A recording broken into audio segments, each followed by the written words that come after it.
Hello guys. Ayan. Pupunta po tayo ngayon sa bilihan na. Bibili po tayo ng tubig. Tingnan nyo po, ang init ngayon. Sinagang araw. Talagang ang kalangitan ay nangangasal-ngasol.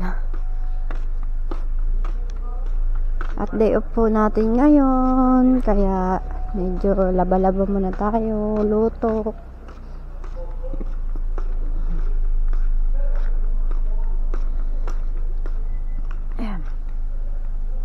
Itutur ko na po kayo dito sa aming lugar, sa aming area.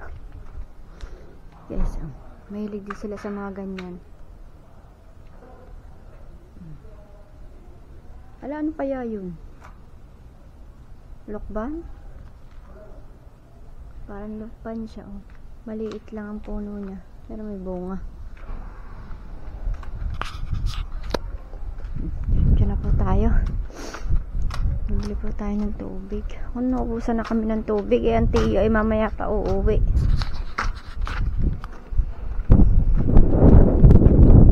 Malaki na mga ano dito guys, oh, mga apartment.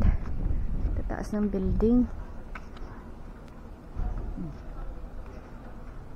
Gaganda, matitibay.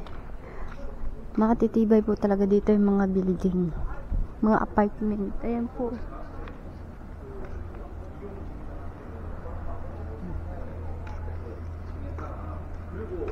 Today is Thursday, right guys?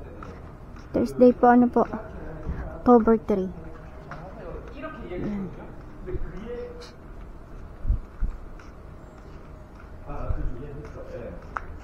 Ganda nito, ang tibay nito.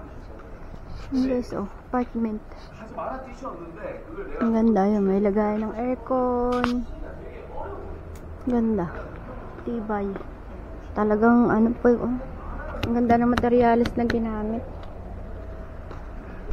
Ayun po, sa 7-Eleven po tayo pupunta. Yan po kasi malapit dito eh.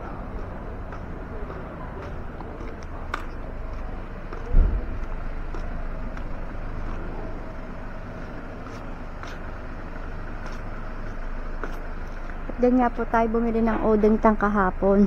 Yan. Yan sa ano na yan. Pero pag Sunday, sarado siya. Guys, hindi ako bumili kahapon. Huwag tinatamad ako magluto. Ganda ng bulaklak mo. Ganda guys yung bulaklak.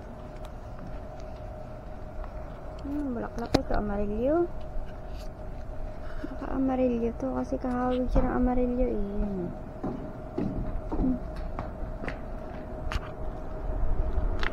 Guys, pasok na tayo sa loob.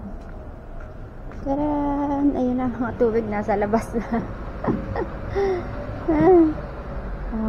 Ice cream. Pero hindi ice cream bibili natin. Ang pagsilip lang ako guys. Pasilip lang ako. Sale siguro 2 to 3 pieces 4,400.